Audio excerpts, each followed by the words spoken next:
Olá, pessoal. Boa tarde a todos. Sejam todos bem-vindos ao perfil da ACASSE. Eu sou a Thaís Venâncio, eu sou jornalista, voluntária, embaixadora da instituição e fui convidada pela diretoria da ACASSE para fazer esta live, esta rodada de lives, neste mês de setembro, em que comemoramos o Setembro Dourado. Um mês de muita informação, de muito conhecimento, de muitas trocas. Então eu agradeço esse convite sempre, e então é um prazer estar aqui com você. Vou dar um tempo para que as pessoas possam entrar e acessar essa nossa live, possam compartilhar, convidar os amigos, sejam todos bem-vindos. Quem está entrando aqui conosco, por favor, compartilhem, convidem os seus amigos, pessoas que tenham interesse nesse assunto, que possam disseminar essa informação. Pais, professores, médicos, fiquem à vontade para compartilhar. É um prazer estar aqui com vocês. Eu vou dar agora as boas-vindas em nome da ACASSE. O Elias. Ô, Elias, tudo bem? Agora você me acompanha nas redes sociais, tá bem? Vamos lá, eu quero dar as boas-vindas para essa nossa segunda live, promovida pela Associação Capixaba contra o Câncer Infantil, a ACASSE, que há 32 anos realiza um lindo trabalho de apoio psicossocial integrativo às crianças e adolescentes que lutam contra o câncer e também um apoio muito importante aos seus familiares. Eu quero aqui, em nome da ACASSE, agradecer aos nossos parceiros, aos nossos doadores, aos nossos funcionários que tanto contribuem para a realização dessas lives e de todos os projetos realizados pela ACASSE, né? É importante dizer que esta rodada de lives é uma ação importante do Setembro Dourado, que é uma importante campanha que alerta para os principais sinais e sintomas do câncer infanto-juvenil e que tem neste mês a oportunidade de disseminar informações de conscientização à sociedade. A ACASSE apoia este debate, né? E neste mês tem uma programação especial voltada para a campanha, né? Ainda mais vocês que acompanham a ACASSE estão sempre acompanhando os eventos, ações, mas como nesse momento de pandemia esses eventos presenciais não estão sendo possíveis, então a ACASSE veio com trouxe essa ideia de uma rodada de lives. Então acho que isso não deixa, com certeza, passar essa informação importante, trazer informação de qualidade para vocês. Na primeira live, eu conversei com o presidente da CONIAC, Hilder Campos, né? E hoje eu vou ter uma entrevista muito importante também, que é com a médica oncohematologista pediatra, que é a doutora Tereza Fonseca. Nós vamos falar sobre o tema Setembro Dourado, sinais e sintomas do câncer infantil e a importância da rápida detecção. Além disso, também eu vou falar com ela sobre o trabalho voltado no Brasil, sobre os desafios enfrentados pelo Brasil, o atendimento pelas cidades brasileiras, pelos grupos de apoio. Então, eu vou falar também com ela sobre esse trabalho importante. A doutora Tereza tem mestrado e especialização em oncohematologia pediátrica pela Universidade Federal do Paraná. É professora do curso de medicina da Universidade Estadual Santa Cruz e médica responsável pelo serviço de oncologia e hematologia pediátrica da Santa Casa de Misericórdia de Itabuna. E então eu vou agora ver se a doutora Tereza já entrou aqui junto conosco para que a gente possa convidá-la. Só um momentinho. Deixa eu ver se ainda não. Eu vou pedir para o George, que está me ouvindo, para que ele possa fazer contato com a doutora Tereza. Ela pode entrar na live, tá, George? Fala com ela, por favor, para que a gente possa começar, né, a live. Eu vou ficar aguardando. Enquanto isso, eu fui buscar um pouco mais sobre esse tema, né, para a gente falar. E olha, de acordo com o Instituto Nacional de Câncer, os tumores representam a primeira causa de morte por doença entre crianças e jovens, entre 1 e 19 anos. E só em 2017, Estima-se que ocorreram cerca de 12 mil novos casos no Brasil. É importante a gente lembrar que os sintomas do câncer infantil, eles podem ser confundidos com doenças mais comuns no período da infância, e por isso é importante esse alerta com relação a esses sinais e sintomas, para que os pais busquem mais precocemente uma ajuda, um acompanhamento, um tratamento, e isso é importante. Existem muitas casas pelo país, algumas com estruturas, outras não, então por isso a gente precisa fazer esse alerta. Doutora Tereza já entrou aqui, vou fazer o convite para que ela possa participar conosco, só um momento, para que ela possa estar conosco aqui. Só mais um pouquinho.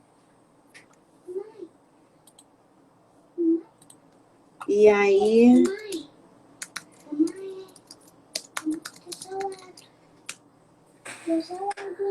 Olá. Oi, tudo bom? Olá, doutora Tereza. Só um momentinho que eu não estou vendo a senhora. Não está vendo, não? Não estou visualizando. A senhora não está aparecendo aqui para mim no monitor. Deixa eu dar uma olhada aqui, só um minutinho. Tá bem. Por favor. Agora sim. Agora eu estou vendo aí umas roupas. Agora olha, cheguei do hospital direto para cá tomar banho. Que coisa de Covid, tem que te tomar banho direto. E entrei, foi no pique. Mas mesmo assim eu agradeço a sua disponibilidade em conversar conosco.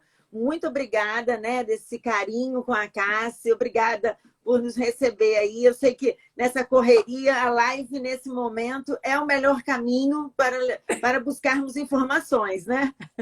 Não, e eu acompanho o trabalho da Cássia já tem algum tempo. Para mim é uma honra estar conversando com vocês. Nossa, eu tenho um carinho muito especial pela Cássia, muito especial pelo Espírito Santo. Então, assim, é muito bom para mim estar aí, viu? Que bom, doutora. Olha, eu estava olhando um pouco no seu perfil. A senhora é diretora do Grupo de Apoio à Criança com Câncer no sul da Bahia? É esse sim, mesmo a nomenclatura que eu coloco? Sim. Então, eu sou diretora e fundadora, né, daqui. Uhum. Eu vim para cá em 1995. E quando eu vim para cá, não existia tratamento do câncer. E o Ministério da Saúde tinha localizado que havia um vazio assistencial e que muitas crianças estavam morrendo aqui na região. E aí eles pediram para abrir um serviço de oncologia pediátrica aqui. E aí começou a história, né? E daí começou um trabalho para que as pessoas que estão nos assistindo conheçam. É um grupo, um trabalho como a Cássia que nós temos aqui no Espírito Santo, é isso? É um trabalho como a Cássia, né? E isso a gente tem no Brasil inteiro, né? Tem instituições de apoio e sem essas instituições fica inviável você tratar uma criança com câncer. Então, quem conheceu o Brasil, vamos dizer assim, na década de 80, mais ou menos, o nível de abandono das crianças era altíssimo. Era muito difícil você manter uma criança em tratamento. E aí surgiram as instituições de apoio no Brasil inteiro. E essas instituições mudaram a realidade.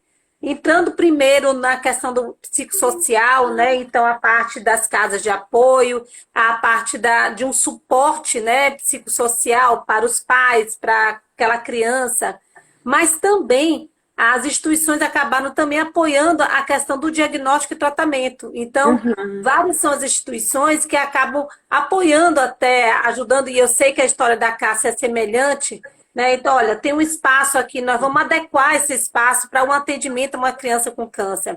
Então, hoje, as instituições de apoio à criança com câncer são de fundamental importância para a mudança desse cenário no Brasil. E para ajudar, né, nesse trabalho a essas casas, foi criado o Setembro Dourado, né, que contribui aí para o diagnóstico precoce do câncer infanto-juvenil. Como a senhora vê essa medida? A senhora vê a importância de separar este mês para esse movimento?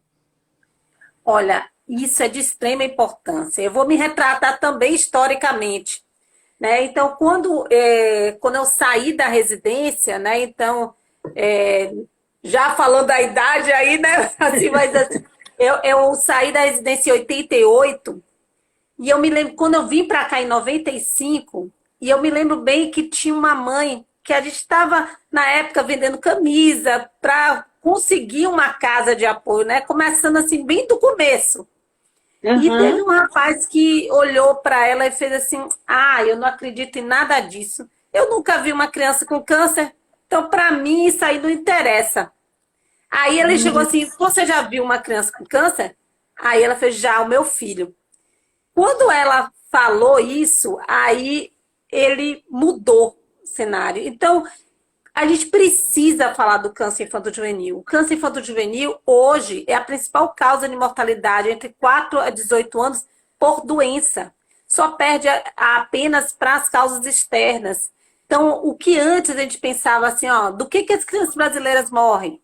Ah, morre de parasitose, morre de pneumonia, morre de diarreia. Não é mais verdade. Graças a Deus, né? Porque são doenças que são preveníveis. Então, nós temos no Ministério da Saúde uma campanha de vacinação que é de dar inveja a vários países, né? Então, a gente conseguiu diminuir a mortalidade por meningite, por hepatites, por outras doenças infecto-contagiosas.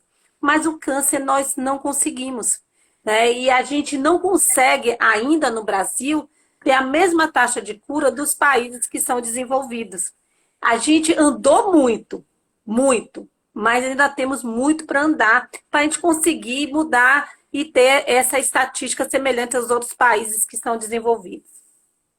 Eu acredito que, como mãe, eu vejo assim uma angústia por parte da questão da prevenção. Assim, quando falamos sobre câncer de pulmão, olha, não fuma, né? Eu acho que assim existem com câncer no fígado, né? Não bebe. Alguns, né? São câncer, são tumores que são possíveis dizer algo para se prevenir. Mas no câncer infanto-juvenil isso deve causar uma angústia, acho que não só para os pais, assim como para a equipe médica também, não?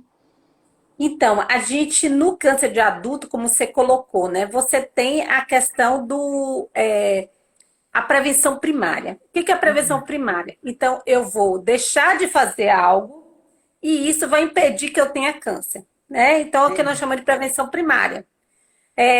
Nós tivemos um avanço no câncer pediátrico em relação aos tumores de fígado com a vacinação para hepatite B, que foi Uhum. adotado pelo Ministério da Saúde. Mas, praticamente, isso é um caso isolado no câncer pediátrico, porque, na verdade, o tempo de exposição para esses agentes que nós falamos que podem levar ao câncer é muito curto na criança.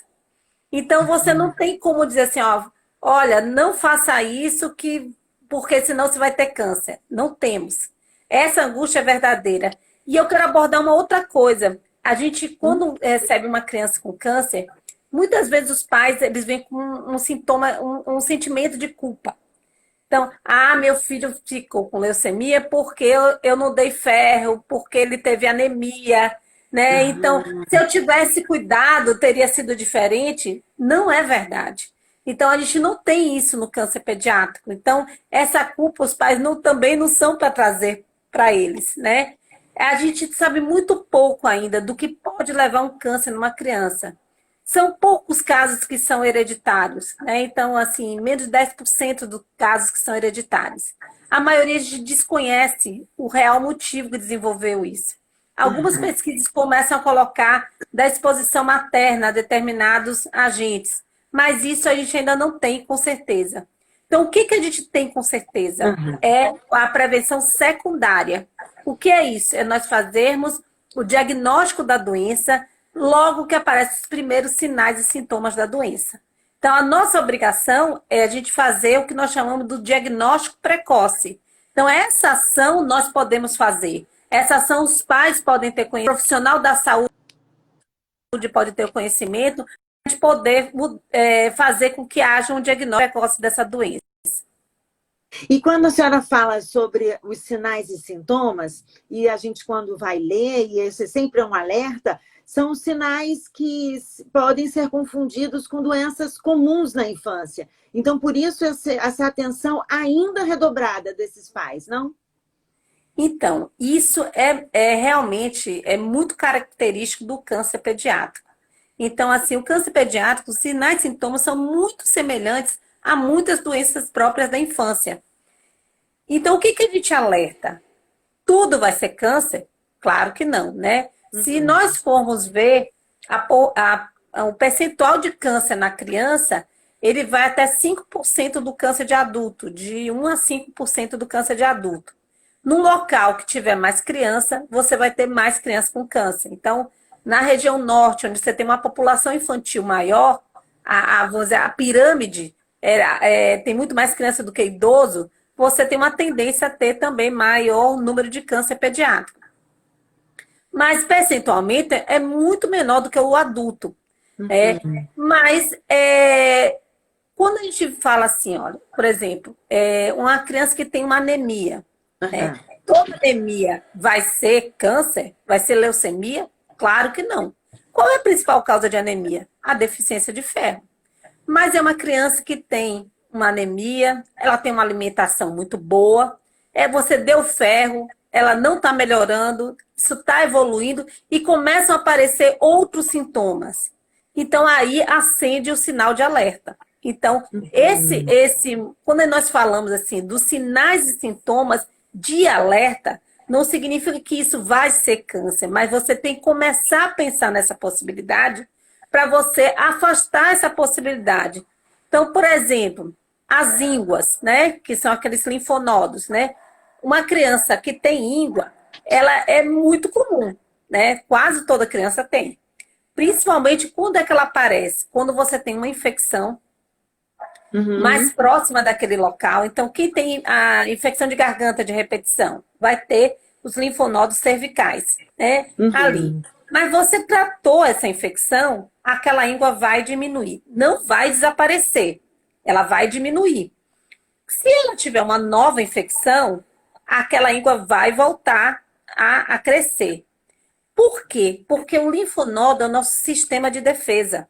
Então, ele está no sempre alerta, né? Quando chegou um germe e entrou no seu corpo, ele vai lá, multiplica o número de soldados para defender o corpo. Defendendo o corpo, ele volta, mas fica naquela questão do alerta. Se tiver uma nova infecção, vai acontecer novamente.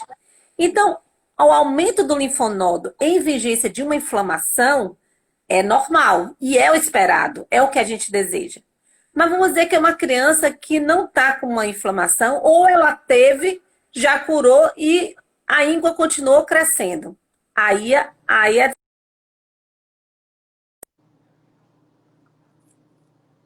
você tem que ser acompanhada por um período de 6 semanas.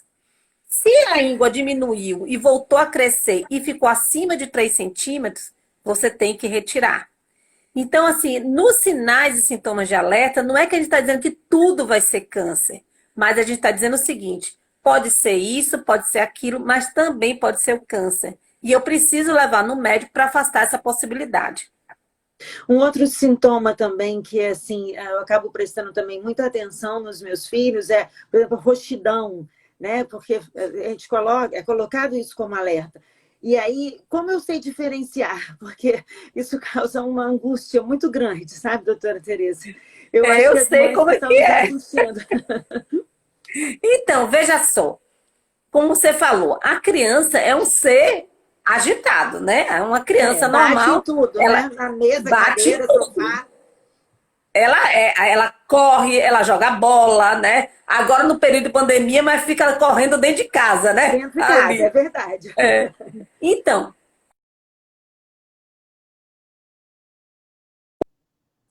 aqui. Elas são normais. Então, que locais são esses? A perna e o braço. Por quê? Por exemplo, se você, qualquer pessoa, por exemplo, vier uma bola na sua direção, seu instinto é você botar o braço na frente para defender seu rosto. Aham. Então, instintivamente, todos nós, mesmo sem perceber, se nós vamos nos bater em algum local, a tendência é você jogar o seu braço na frente. Então, Uhum. é um local que possivelmente você vai ter manchas roxas. Idem a perna. Então, a perna é o local que você bateu na quina, chutou a mesa. Então, vamos dizer, do joelho para baixo, isso é muito comum. Aham. Agora, se você tem uma mancha roxa no pescoço, no tórax, na barriga, então aí você começa a ver. Não, porque, por exemplo, também, se vier alguma coisa em cima de você, a sua tendência é se defender. Para você ter isso e não dizer, não, não teve nenhum trauma, não teve nada, você já fica assustado aí. Tem alguma coisa errada. E se essas manchas roxas ela se perpetuam e aparecem em outros locais, e que você também não viu nenhum trauma, aí você acende o sinal de alerta. Então, resumidamente, aquelas manchas na perna, abaixo do joelho, que a gente chama de equimoses, né? Que são umas manchas arroxeadas e que elas vão mudando de cor, né? Porque como ali é sangue, ela é arroxeada e depois ela vai ficando azulada, esverdeada, amarelada, porque o sangue vai degradando. Essas Aham. manchas que são do joelho para baixo, só ali, você não fica tão preocupado. Até porque se você tem uma criança ativa, você fica mais tranquilo. Mas se começa a aparecer em outros locais, aí começa a se preocupar. E quais são os tipos mais comuns de câncer em crianças e adolescentes? Então, indiscutivelmente, a leucemia é o câncer pediátrico mais comum. Indiscutivelmente, tá? Então, os sinais e sintomas dela, eu já vou linkando, né? Para a gente Claro. pensar, né? Então, essa palidez progressiva que nós colocamos, né? Manchas roxas que não são em locais de traumas, como nós já colocamos aqui também. Uma febre, essa febre, ela vai ser assim, ela vai ser persistente. Então, a criança teve febre hoje, ela tem febre amanhã, amanhã ela não tem febre, depois de amanhã não tem, mas daqui a 3 dias aparece novamente. Então, é uma febre que nós chamamos de persistente. Dor óssea. E aí eu vou abrir um leque grande. É. Então, assim, dor óssea que pode ser localizada, que pode ser generalizada, que pode estar localizada na articulação, que pode ter inchaço naquele local, com os sinais inflamatórios, como vermelhidão, calor e dor no local. Toda vez que você tiver isso numa criança que não tinha isso, você vai aventar a possibilidade de leucemia. E por que que eu E estou para botando esse... cada tipo de câncer vão ter sintomas, sinais e sintomas diferentes? Ou de uma forma Vão, geral vão ter sintomas parecidos? vão ter diferentes e a gente vai dar uma resumida nos mais comuns. Eu só dei esse adentro mais na leucemia porque é muito comum na criança essa dor óssea, essa dor articular, ser confundido com febre reumática. Muitas vezes as mães falam, isso é reumatismo que ela tem. E o que acontece? Muitas vezes no tratamento da febre reumática, você usa o corticoide, que é uma medicação que serve para tratar leucemia também. Uhum. Se você usa o corticoide sem afastar a possibilidade de leucemia, você pode fazer uma indução do desaparecimento daquela célula, mas não tratou. Quando ela volta mais refratária. Entendi. Entendeu? Então, esse é recado que é importante a gente dar. Então, pode ser uma febre reumática? Claro que pode, uma artrite reumatoide? Pode. Mas, assim, se for usar uma medicação, principalmente corticoide, você tem que afastar essa possibilidade de leucemia. A mesma Uhum. coisa das manchas roxas. Então, tem uma doença chamada púrpura, que é onde você tem uma plaqueta baixa na criança, que também é uma doença comum. Pode ser púrpura? Claro que pode ser púrpura. Mas se eu for usar o corticoide, antes de usar, eu tenho que afastar a possibilidade de leucemia. Porque Uhum. justamente por isso eu posso mascarar essa doença, tá? Então, assim, a gente fez um resumo aí a questão da leucemia, que é palidez, dor óssea, manchas roxas e febre, né? Aham. Aí a gente tem o tumor dentro da cabeça, que nós chamamos de tumor do sistema nervoso central. Então, qualquer sintoma neurológico, uma criança que nunca teve convulsão e passa a ter convulsão, ou ela tem sinais que a gente chama de hipertensão intracraniana. Quais são? Dor de cabeça persistente. E muitas vezes a família não valoriza dor de cabeça na criança. Então, essa dor de cabeça persistente, muitas vezes pela manhã e muitas vezes acompanhada de vômitos. Então, quando a criança começa a ter vômitos persistentes, e lembrando bem, uma criança que não tinha e passa a ter, você tem que afastar a possibilidade de tumor cerebral. Muitas vezes essas crianças são confundidas com refluxo gastroesofágico, né? Porque fica aquele vômito, mas o vômito ele pode ser de causa central, um tumor ou outras causas também. Ela passa a ter sintomas neurológicos, sinais e sintomas neurológicos que não existiam. Então, é uma criança que não era estrábica e passa a ser estrábica. É uma criança que passa a ter uma paralisia, passa a ter dificuldade de andar ou começa a andar de uma maneira estranha. Porque, às vezes, para ela ter o equilíbrio, ela abre as pernas e aí ela começa a andar mais ou menos assim, para ela evitar a cair. Uma criança que começa a se bater e dizer que não enxergam as coisas que estão do lado, porque ela diminuiu o campo da visão. Então, é importante você estar alerta sobre isso. Nos linfomas, você tem essas ínguas, como eu já tinha mencionado, né? Mas você pode ter também essas ínguas dentro do tórax ou dentro da barriga. Se for dentro do tórax, a criança começa a ter tosse seca, falta de ar, e ela começa a respirar com o tórax aumentado, porque ela está tendo uma obstrução da via respiratória, lembrando muito a asma. Então, uma criança que nunca teve asma e passa a ter isso, ela tem que ser avaliada para afastar a possibilidade do linfoma. A tosse dela é como se fosse assim, para aumentar o ar dentro do pulmão. Entendi. E na barriga, ela começa a ter aumento da barriga, começa a ter dor nesse local, dificuldade de fazer cocô, porque o linfoma vai começar a obstruir o intestino e, por fim, ele faz uma obstrução com vômitos, tá?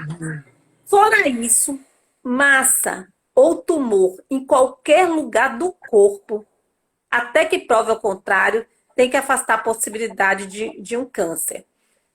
Sangramentos em geral, seja na vagina, seja na urina, seja em outro lugar, tem que afastar a possibilidade de um câncer. Então, assim, perda de peso importante. Como é que eu sei que a criança está perdendo peso? Como que eu sei que é importante? É aquela criança que a mãe diz assim, eu boto a roupa cai. Então, quando ela fala isso, significa que a perda de peso já foi mais do que 20%. Então, é uma perda de peso importante. Aí também ela tem que encaminhar para um pediatra. Então, diante desses sintomas, ou o aumento do olho, o reflexo do olho de gato nos tumores oculares, diante desses sintomas, essa criança deve procurar um médico generalista ou um pediatra para poder afastar a possibilidade do câncer pediátrico. Agora, doutora Tereza, a senhora falando sobre isso, eu fico pensando no Brasil, que é um país enorme, com cidades menos assistidas, mais carentes, sem acesso, porque muitas pessoas, a gente imagina num país em que muitas mulheres não fazem nenhum pré-natal, né? Nós temos várias dificuldades das mães, imaginem para as crianças. A senhora acha que a rede de médica pediátrica está pronta para receber essa criança? Porque um médico generalista ele vai precisar olhar e ter um novo olhar. Porque primeiro vai ser a mãe que vai ter que ter esse alerta, e depois essa equipe médica. Como é que a senhora vê hoje essa situação no Brasil? Eu acho que a situação do Brasil é uma situação altamente preocupante. E aí eu vou pontuar vários pontos ali. Na verdade, a gente tem o profissional de saúde, no qual eu me incluo, né? No meu curso de medicina, né, que foi numa universidade federal, universidade de padrão bom, né? No curso de medicina, eu não tive informação sobre câncer pediátrico, né? E se você olhar, a maioria dos cursos de graduação da área de saúde, aí já ampliando para a enfermagem, não tem informação sobre câncer pediátrico. Por quê? Porque antigamente, epidemiologicamente falando, o câncer pediátrico não era uma causa importante de mortalidade na criança. Então, as grades curriculares não pleiteavam isso. E também porque nós temos muito menos locais que tem o profissional, o oncologista pediátrico, o tratamento do câncer pediátrico, do que cursos de medicina pelo país, ou de enfermagem, ou de outra área de saúde.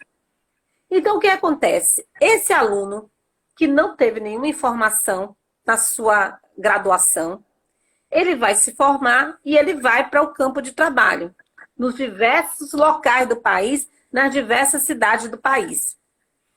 Se ele não teve formação, ele vai estar lá atuando, e eu sempre ponho esse ditado: quem não sabe o que procura não reconhece o que acha, né? Então, pode passar uma criança com os sinais e sintomas, ele olhar e não conseguir reconhecer a possibilidade do câncer nessa criança. Mas quando ele está na atenção básica, ou na graduação, ou nas emergências, ou nas clínicas, nos hospitais, ele também não tem essa formação, porque não existe curso de capacitação sobre o tema, ou se existe, eu vou modificar. Existem várias iniciativas, inclusive da CAS, dessa capacitação, mas não é um programa, que eu vou dizer, do governo, de capacitar esses profissionais que estão na linha de frente ou nas emergências. Sim. Então, aquele profissional que já não teve informação no seu curso de graduação, ele também não tem informação na época que ele está atuando. E isso faz com que o profissional olhe e não reconheça. Aquele profissional ele tem que ter conhecimento para, diante de um caso suspeito, ele reconhecer e saber o que fazer diante de um caso suspeito. E aí vem um segundo ponto. Cada estado ele tem que construir a sua rede de atenção oncológica. E nessa rede ele tem que estar assim. Aquela criança, quando começa sinais e sintomas e que ela procura uma atenção básica, a linha de cuidado já tem que estar toda construída para que aquele profissional saiba reconhecer e encaminhar aquela criança que está com aquele sinal e sintoma. Mas essa rede ainda é frágil. No Brasil inteiro, não é característico nenhum estado. No Brasil inteiro, essa rede é muito frágil. Porque muitas vezes a gente está falando, vamos dizer assim, pegar uma pessoa, um médico que está no interior, muito distante de um serviço de oncologia pediátrica. Ele pega aquela criança e faz assim: o que eu vou fazer com ela? Será que eu preciso fazer uma tomografia antes? Tá, mas se eu for pedir uma tomografia, eu só vou conseguir essa tomografia daqui a 2 meses. Né? Ou mais, né? Porque isso vai para uma regulação. Às vezes uma cidade que é muito pequena vai ter uma tomografia por mês, ou assim, pactuada com algum município.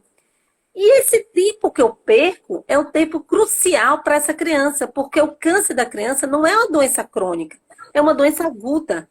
Um linfoma da barriga, que nós chamamos de linfoma de Burkitt, ele dobra de tamanho em 24 horas. Então imagine que hoje ele está com 2 centímetros, amanhã está com 4, depois de amanhã está com 8, depois está com 16, depois está com 32. E em uma semana, em 2 semanas, já tomou o abdômen inteiro da criança. Então, se o câncer infantil ele não pode demorar para agir. Não pode tem que ser demorar. rápido. Tem que ser rápido. Então, a partir do momento que aquela atenção básica vê aquela criança, ela tem que reconhecer e encaminhar rapidamente para a unidade especializada. E aí é o grande recado que eu vou dar. Não esperem. Eu vou pedir uma ultrassom que vai sair daqui a 1 mês. Eu vou pedir uma tomografia que vai sair. Não, vou pedir tal exame para ver. Não esperem.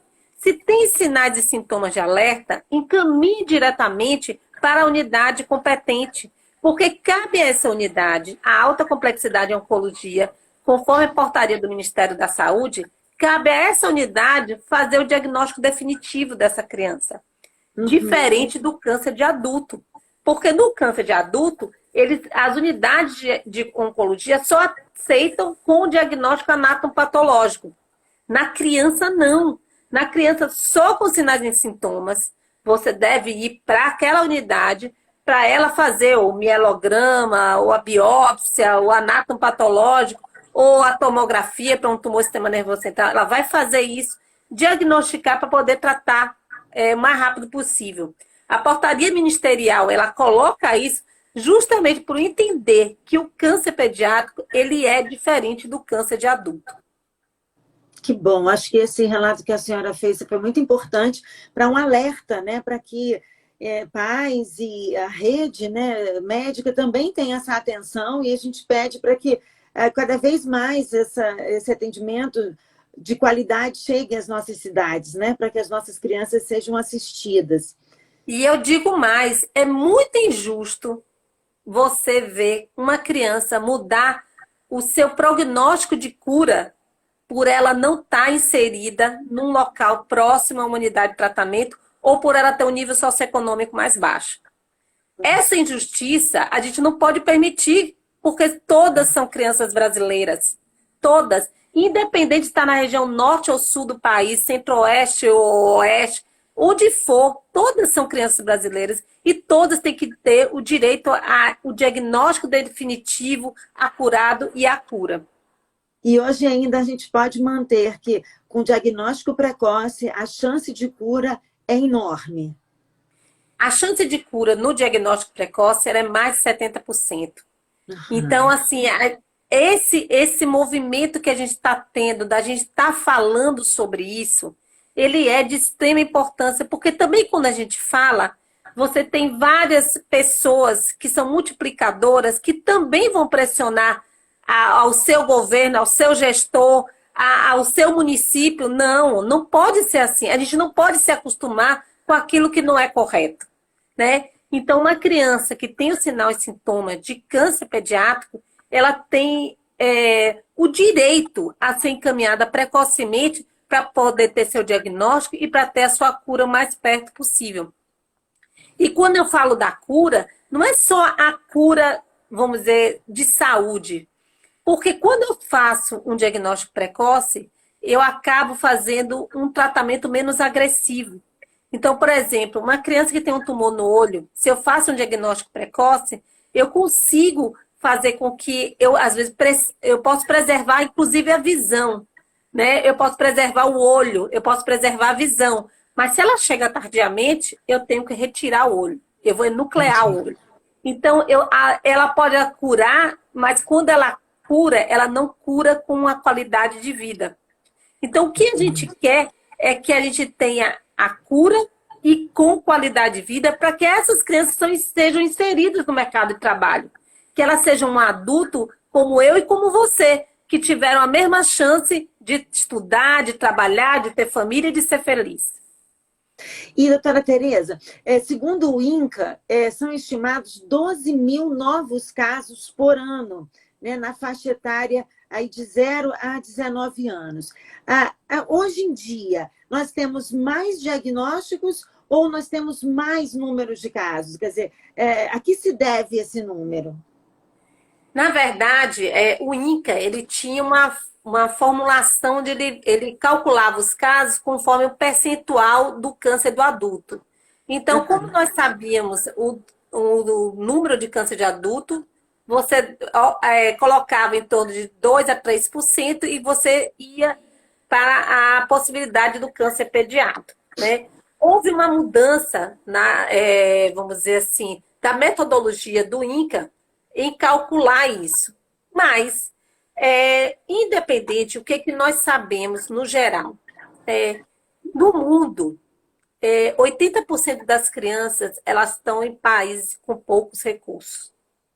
Então, quando a gente fala do câncer pediátrico no mundo, você vai dizer 20% dessa população ela está tendo a condição de ter um diagnóstico preciso e um tratamento de excelência para essas crianças.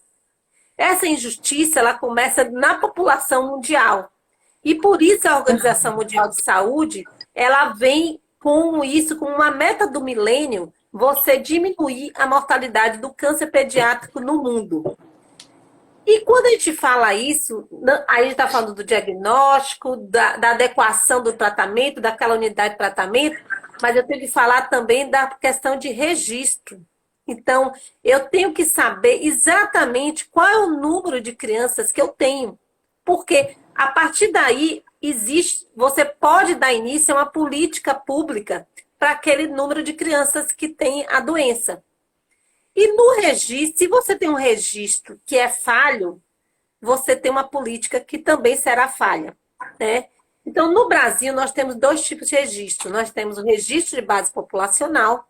Então, você vai dizer naquele local quantos que deverão surgir com aquela doença. E você tem o registro hospitalar de câncer, onde você vai ver nas unidades de tratamento oncológico, é obrigatório você ter esse registro para você ver como estão chegando os pacientes, não só crianças como adulto, e como elas estão chegando e como elas estão respondendo ao tratamento, tá?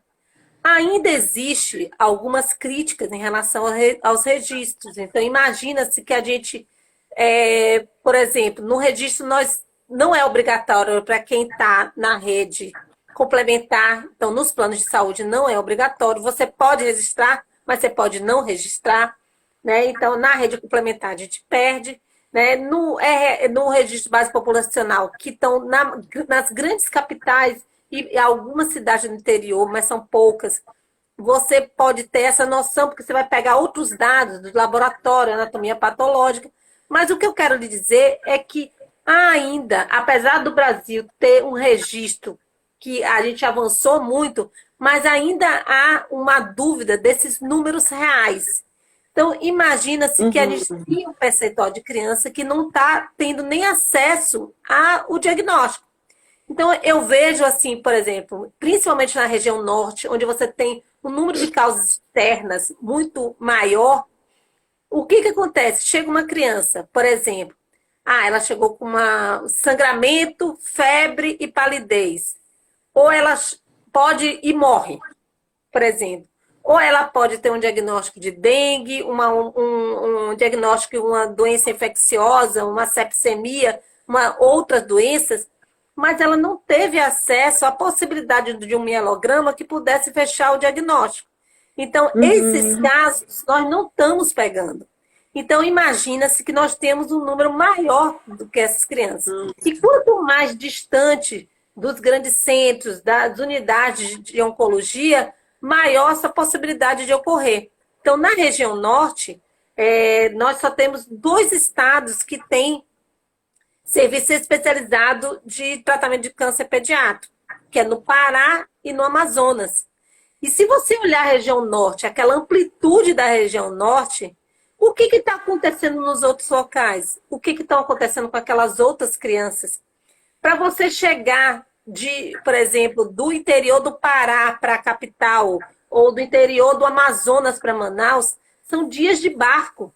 Então, assim, são 7 dias de barco. Uma criança que tenha um quadro de leucemia, ou ela chega de uma forma muito grave, ou ela pode até não chegar naquele local.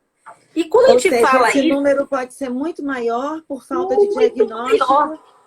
Muito maior. E durante essa pandemia também dificultou ainda mais, porque muitas não tinham acesso, outras que tinham, como aconteceu com um grupo de risco, por exemplo, que muita gente não foi continuar tratamento por conta do medo e por causa da questão do novo Eu acho que você tocou num aspecto extremamente importante, né? A pandemia, ela trouxe para a gente um isolamento que não queríamos. Por quê? Primeiro, existe realmente um medo, às vezes, da família. Por que eu vou procurar uma unidade de saúde que eu posso me contaminar com coronavírus, né? Então, às vezes, começa aqueles sinais e sintomas, mas eu não procuro uma unidade de saúde por medo dessa contaminação. Mas eu posso ter os sinais e sintomas e eu querer procurar a unidade, mas muitas unidades ambulatoriais fecharam. Por conta do coronavírus, né? E as emergências sobrecarregadas com o coronavírus, né? E muitas cidades se isolaram, não teve transporte, né? As rodoviárias se fecharam, os ônibus, as linhas foram fechadas. Quando você isola, aquela mãe, mesmo que ela queira, ela não consegue nenhum ônibus para ir para o outro local. Então, o que isso acarretou? Acarretou uma demanda de casos que, quando começam a chegar, já chegam na sua forma muito avançada. Então, é importante salientar que a oncologia não fechou por conta do coronavírus. Nós não deixamos de atender por causa do coronavírus. E até aqueles pacientes que estão em químio, muitas vezes tinham dificuldade nesse transporte. Então, a gente pede que tenha esse olhar. Lógico, a gente tem que tomar cuidado, tem que usar máscara, tá com álcool gel, não evitar aglomeração. Mas se aparecer os sinais e sintomas, nós temos que procurar o serviço de saúde justamente para evitar que chegue de uma forma já num estadiamento avançado essa criança. E ainda complemento, doutora Tereza, aqui no Espírito acho que no Brasil como um todo, né?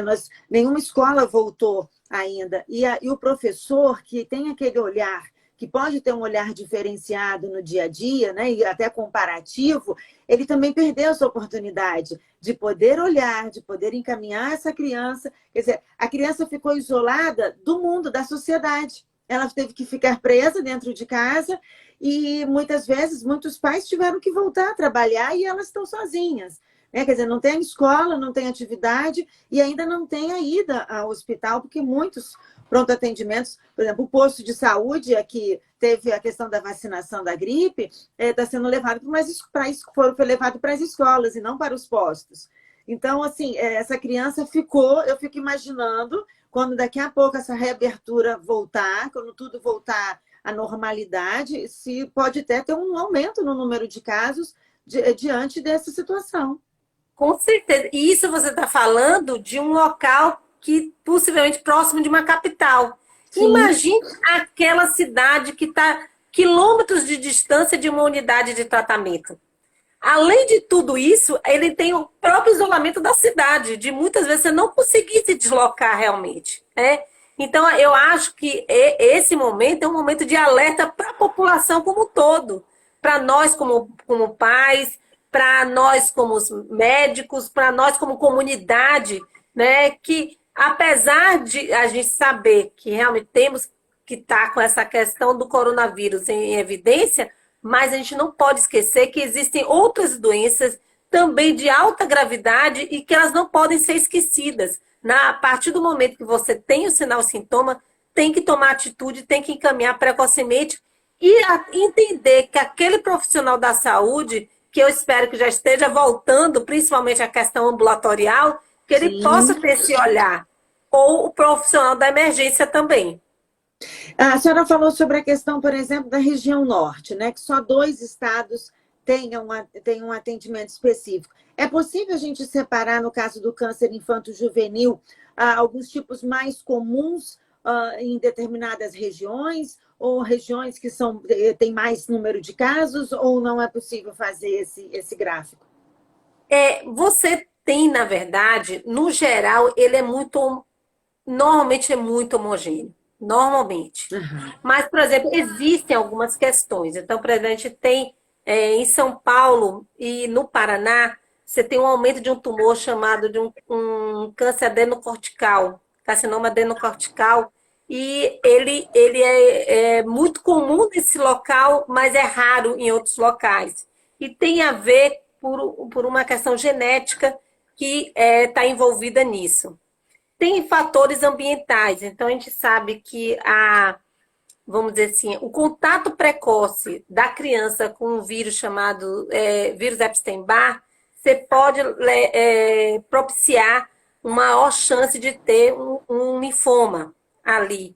Então, assim, normalmente no Nordeste você acaba tendo um maior número dessas crianças. Na Bahia, inclusive, é muito semelhante com a África, né? Que a África também é assim. Uhum. Então, você pode ter, mas, no geral, a leucemia é a mais comum em qualquer faixa etária. E bom, a gente está indo agora para os últimos 10 minutos, né? Aliás, as pessoas estão elogiando muito a sua presença aqui. Eu agradeço realmente. É uma grande aula, uma verdadeira aula aqui para a gente. Em nome da Cássia, eu agradeço a sua disponibilidade mais uma vez. E assim como eu falo da Cássia, como a senhora vê a importância de casas de apoio, como a Cássia, como o seu grupo de apoio ao câncer infantil, quer dizer, como a senhora vê essas casas de apoio de apoio a esses pacientes, aos seus familiares? Eu acho que até vou levar um pouco mais de 10 minutos nisso aí. Vou tentar com você. Veja só, o câncer pediátrico é uma doença muito complexa. Então, você trabalha a parte de um diagnóstico preciso, você trabalha a questão de um tratamento que tem que estar adequado, com um local que tenha suporte, profissional especializado em oncologia pediátrica, UTI pediátrica, então você tem que ter toda uma adequação, mas você tem uma questão social que ela é de extrema importância. Como eu falei, você tem pouco serviço de oncologia pediátrica no Brasil, até porque ele é muito menos comum do que o do adulto. Imagine uma pessoa que está 600 quilômetros de distância e que vem trazer seu filho para tratar. Aonde ela vai ficar? Como é que vai dar alimentação? Como é que vai ser esse transporte? Né? E muitas dessas pessoas, elas que trabalham para sustentar a casa, como é que vai Sim, acontecer com os outros que ficaram? Né? E quando uma mãe, e aí isso é real, se é uma mãe de baixo nível socioeconômico que tem outros filhos para criar e se depara numa situação dessa, a tendência dela é abandonar. E ela abandona não é porque ela não quer tratar seu filho, é porque ela não consegue tratar seu filho. Então, sem o trabalho das instituições de apoio, fica inviável você fazer um tratamento de câncer infanto-juvenil. E esse é o papel da comunidade. A comunidade tem que saber disso, porque o apoio da comunidade é que viabiliza aquela criança ter a chance de cura. E hoje, a gente sabe que a sociedade científica, como a gente tem a SOBOP, a Sociedade Brasileira de Oncologia Pediátrica, a CONIAC, que é a Confederação de Instituições de Apoio à Criança com Câncer, Instituto Ronald McDonald, a sociedade civil organizada, os gestores. Se não houver essa união, não se iludam, a gente não vai conseguir mudar.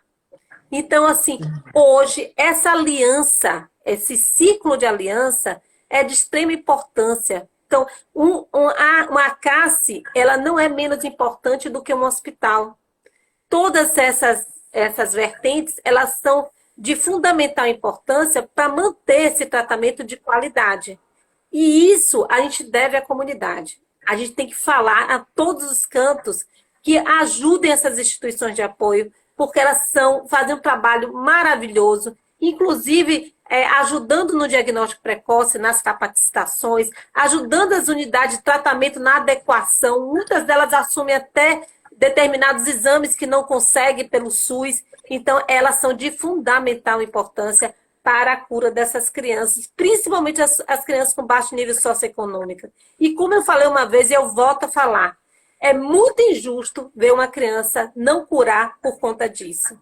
Ela é uma brasileira igual a meu filho, igual ao filho de qualquer um. Ela tem o direito à cura como qualquer um de nós. e sabe eu acho que falta, doutora Tereza, também, eu sou voluntária da Cássia há 20 anos, então eu tenho um carinho muito grande pela Cássia, e eu vejo assim, eu vi a Cássia crescer, que era uma casinha, e virou hoje uma sede, graças ao apoio de doações. E eu acho que falta informação, conhecimento, como a senhora falou. As pessoas precisam ajudar, porque além de tudo isso que a senhora falou, tem uma outra coisa que eu aprendi com eles, que é a questão também da família. Antes, a Cássia não tinha como receber os pais, só as mães com os filhos e uma quantidade menor. Hoje ela consegue receber pai e mãe, porque muitos têm divórcios, as mães precisam abandonar seus maridos lá na cidade onde eles estão com os outros filhos, não conseguem trazer os outros filhos para fazer o acompanhamento com ela, ela perde o trabalho dela muitas vezes, ela fica ociosa, então eles oferecem essas oficinas de apoio. Então eu acho assim que o trabalho é muito maior do que só até o tratamento daquele paciente. É um tratamento de toda uma família, né? Um acolhimento de toda a família. Eu achei importante você falar, porque nós também, nós só admitíamos um acompanhante. Agora na pandemia voltou, mas assim, nós só admitíamos um acompanhante. E teve uma paciente minha que me ensinou, porque ela estava com um tumor avançado e sentindo dor, e eu ficava assim, não, vamos deixar aqui, porque a gente prepara um local. E a gente vai acompanhando ele. Não, eu não quero ficar num lugar onde meu pai não pode estar. Eu quero estar Olha, junto com meu pai e minha mãe. E quando ela falou isso, eu disse, nossa, ela está coberta de razão. Coberta é, de razão. Imagine você estar doente e você não poder ter seu pai do seu lado. E seu pai querendo ficar com você do seu lado. E você impedir isso. É muito cruel. Então, nós também abrimos para as famílias. E isso foi uma revolução, porque, além disso, que você falou, a gente manter a união da família, e que isso foi de extrema importância, houve uma união de várias famílias. Todas elas se tornaram uma única família. Então, eu via pais ajudando outros na dificuldade, sim. né? Eu vi. Então, assim, se tornou um ambiente de uma família só. Então, isso faz uma diferença muito grande. É aquilo que eu falo, é você tratar e curar com qualidade de vida. É E isso muito deve dar cruel, resultado na cura, né? com Porque a dor certeza. da distância dessa família, às vezes uma dissolução desses pais, desse casal, isso tudo faz uma criança sofrer e uma criança que precisa de tratamento. E, às vezes essa união, esse amor, né, esse carinho desses pais juntos ali, mesmo no sofrimento, mas juntos, eu acho que isso deve ajudar muito nesse tratamento da criança. Com certeza. E não só isso, ajuda muito no psicológico da mãe, que às vezes era ela sozinha.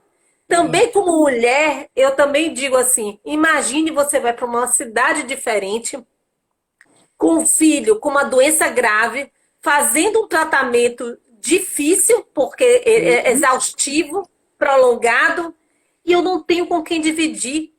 Eu não tenho meu marido com quem é, dividir, de dividir a minha angústia, de dividir minha tristeza, ou dividir até a minha alegria. Eu não tenho com quem fazer isso. Então, isso fazia com que as mães tivessem um nível de estresse muito alto. Então, era um estresse delas de até não conseguir cuidar direito do seu filho. Então, isso mudou muito, porque você vê que as próprias mães conseguiram se manter mais centradas quando estavam na presença do pai da criança também. é verdade. Doutora Tereza, foi um prazer conversar com a senhora. Parabéns por ser essa pessoa iluminada, né? Além de ser médica, fundou também esse grupo de apoio no sul da Bahia. Agradeço também a todos os voluntários aqui da CASSE, de todas as casas de apoio pelo Brasil, que tem esse carinho, aos voluntários. Que bom que nós temos pessoas como vocês. Nossa, eu que agradeço, eu tenho um carinho muito grande pela Cássia, eu tenho um carinho muito grande pelo Espírito Santo. Fico muito feliz de estar aqui. Já falei para todo mundo que eu quero visitar aí de novo, né? Ah, por Porque favor! eu vi no momento vamos dizer assim, de mudança, e agora eu quero ver essa mudança já aí, viu? Então, deixa acabar a pandemia para a gente ir ali e poder visitar ali, viu? Vou Tá falar em nome bom? da Cássia. O convite já está feito, vamos só aguardar a senhora marcar a data. Tá bom, olha, muito Muito obrigada, viu? obrigada, nós aprendemos muito e estaremos sempre aqui à sua disposição e vamos trocar cada vez mais informações e divulgar e chamar a atenção da população para que possa ter esse alerta com relação aos sinais e sintomas e ao diagnóstico precoce, ao atendimento. Acho que isso é fundamental. Muito obrigada, doutora Tereza. Obrigada a vocês. Um grande beijo. Tchau, tchau. Beijo, obrigada. E deixa eu aproveitar aqui que eu estou me despedindo da doutora Tereza, dizer também que, olha, foi importantíssimo essa tarde, a gente vai continuar com essa nossa rodada de lives. É muito importante que você siga a Cassi nas nossas redes sociais, o Instagram, o Facebook, o YouTube, né? Pode seguir, ativar as notificações. E no próximo dia 17, a minha live vai ser às 7 horas da noite, com a médica oncologista pediátrica, a doutora Gláucia Perini Zouen Figueiredo. Então, assim como a doutora Tereza conhece bem, né? A Sim, doutora sim. Gláucia. Lácia é de coração, é do coração ela. Muito Então, a nossa humano live vai ser também. com ela. Tá bom. Doutora Um grande Tereza, beijo, viu? beijo, um bom fim de semana. Tchau, tchau. Tchau.